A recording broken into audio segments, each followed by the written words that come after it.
I'm Jerry O'Dea, the Metropolitan Mayor of Limerick this year, and I suppose I'm here today to show our appreciation for Paul. I'd like to thank him. He's one of a true Limerick man, and loyal to Limerick. It's his native city, and he's very proud of a member of our community. So Paul, we're very proud of you and wish you well in France, but only stay there for a while. Don't be shy, come back soon. What do you think of him as a player? Oh, one of the best, a legend. I mean, I suppose primarily because of his leadership skills. I mean, his technical ability would be undoubted, but as a leader on the pitch, he's a real leader of men. He'll do the World Cup. He will. What? He'll win the World Cup for us. Well, I don't know about that, but he won't be left lacking. He won't be left wanting on the pitch. Paul O Connell was a classic. Very hard act to follow. A great man. It's important, very unfortunate the man is beginning to age, and there's still a lot left in him. It's great to see Paul leading the Irish team, and particularly I'm a great friend of Munster, although I'm from County Clare, but I go to all the Munster games, and I love to see Paul play. Sean Kelly, former president of the GA, now an MEP. I'm privileged to have got to know Paul O Connell over the last number of years, an absolute gentleman off the pitch, and of course a supreme hero on the pitch. I think he reflected everything that's good about Ireland: courage, ability, determination, never said die spirit. And when the going got tough, Paul O Connell got going, and he lifted all our hearts and all our spirits, and of course he was central to all our great successes over the last number of years. So as they say, you don't even make him roar because to less Sharish. Councillor Mary Howard, Clare County Council, and here as last year of the next one last year of the Clare County Council this year. And it's a really good, it's a feel-good occasion. It's great to remember somebody and acknowledge them while they're still alive. We often find that, particularly doing these kind of things, the people has long passed, or the person has long passed. He's been a great spokesperson for Irish sport, and he's an inspiration to young and old alike, and it's a real honour to be here today, and congratulations. I mean, talk about a national hero or local hero. Well, you're a Limerick man, and he's a Limerick man. Absolutely. Yeah. So as a Limerick man, what do you think of him? Yeah, I do. Fantastic. I mean, Paul has done so many things on a voluntary basis. He makes himself so accessible, particularly to charities. Never one to walk away from signing autographs, all that kind of stuff. So I mean, he really stands out as kind of a leader, not just in the sporting field, but I think across a wide range of things in the city. You know, so it's a sad loss to not see him live here. I would only hope that he does come back to live 2 years from now when he finishes his contract. So you have a Westport connection? I do, sure. Yeah, you and I, of course, would have been colleagues, you want to call it that. I lived in Westport for 6 years. 6 years, yeah. 6 years, yeah. Paul O Connell, yeah? I've never actually met him, so I'm hoping to meet him today. Yeah. But I guess he was in school in Munchins. He's Limerick to the core. I'd have known a lot of the Crescent people. I'd have known a lot of Bohemians, Gary Owen, and Paul, of course, is in the professional era. So I go back to the amateur era myself. What do you think of him as a player? Excellent, excellent player. One of the best locks ever in the whole world. And he'd probably be the only one out of the Irish team that would be fit to play in the All Blacks. Paul O Connell. What about Paul O Connell? It's an honour to play with him. You're welcome. Thank you so much. You've been lucky in your career. It's just absolutely brilliant. For so many years. You came to Westport one time. Cousins and relations up from the west coast of Ireland for holidays or for days out. It's a great place. Yep. Enjoy it? Absolutely, every time. Once the weather was good, you couldn't be happier on the place. Pitch is still there anyway, and they still call them the Bulls. That's great, yeah. Good. Oh, what do you think of that sculpture up there? Well, I think it's magnificent. Oh, absolutely. It's 20 feet high. Fantastic. And it's a great honour to the three lads, Donncha, John and Paul, obviously. Paul, your son, yeah.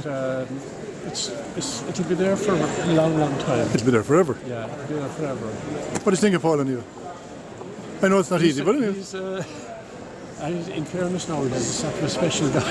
He's a special guy, And in fairness, his success hasn't gone to his head. He's remained well-grounded throughout. You know? He must be one of the best rugby players ever in the world, ever. Well, I suppose maybe they would probably regard him as one anyway, you know. Absolutely, yeah. And how did you take it up?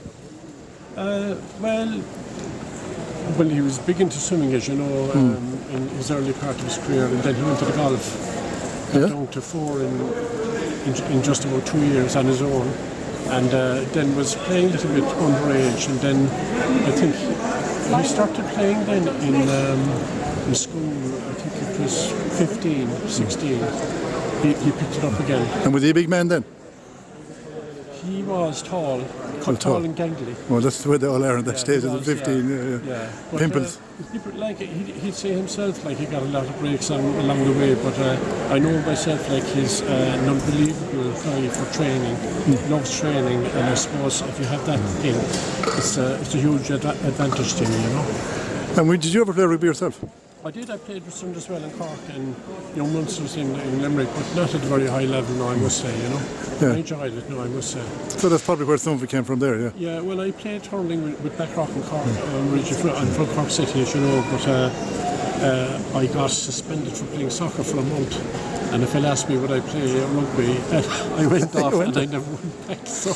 Because all the Quilties, the other side of the family played hurling. They all were hurling, yeah. and they were good at it. They did indeed, yeah. They were good at it. They were indeed, yeah. Well, you might be delighted to hear I was suspended myself as well, because I went to a secondary school that played rugby. Did you? So the first letter I ever got was a suspension from the GA.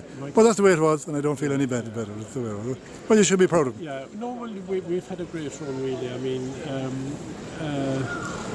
I suppose, I started looking at a lot, reminisce on some of the matches there I'd be watching from time to time, and there were unbelievable occasions, And on top of that, like, we started travelling the world as well, which is... You got to see a lot, Great days, great days. I must say, like, Croke Park was a great occasion, but I think captaining the Lions was the pinnacle as well for any player's career, to be captain and to be picked, I think, and to get a win in South Africa, and unlucky not to win it on 2-1, but that's another day. No, he has only one more thing to do: the World Cup. Yeah, well, it's not out of the question. Things hasn't been great in past World Cup, so hopefully this will be a little bit better, But it's all in the day. The sport is all in the day, really, and how you perform. But I think they do prepare pretty well, and George Smith seems to be able to plan for whatever opposition is that you're going to meet. I suppose it's a vague question. I think, I suppose everyone would see us as teammates, but for me, he's been an unbelievable friend, a fella that you've known since you're kind of 18, 19, and that you've shared some incredible experiences with. So, he's a special fella, as we all know. He makes you go beyond yourself. He's been a massive influence in both Irish and Munster rugby, but I think from a player's point of view, it's the time he's given to guys around him to bring them up.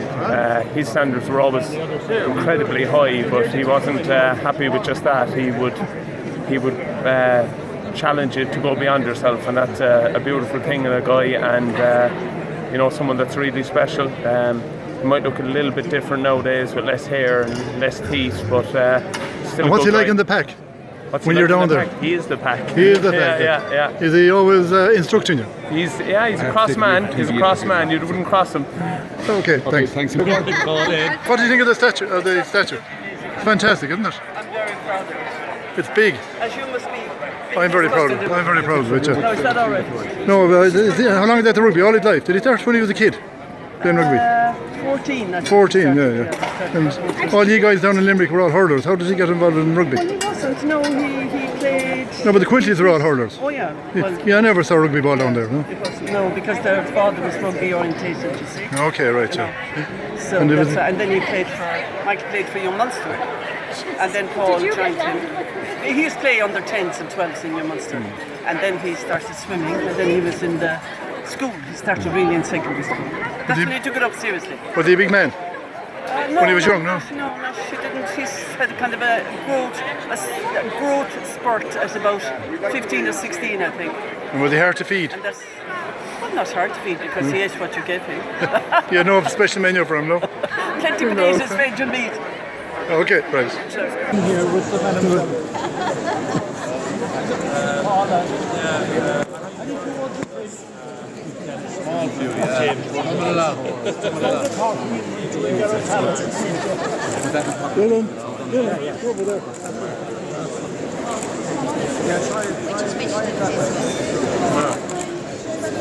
The oldest is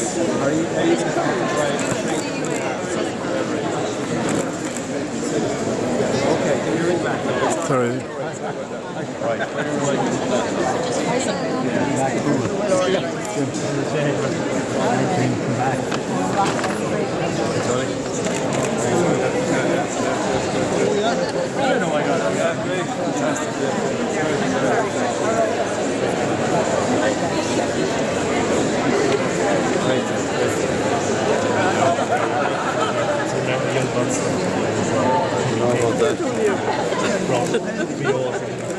Fantastic.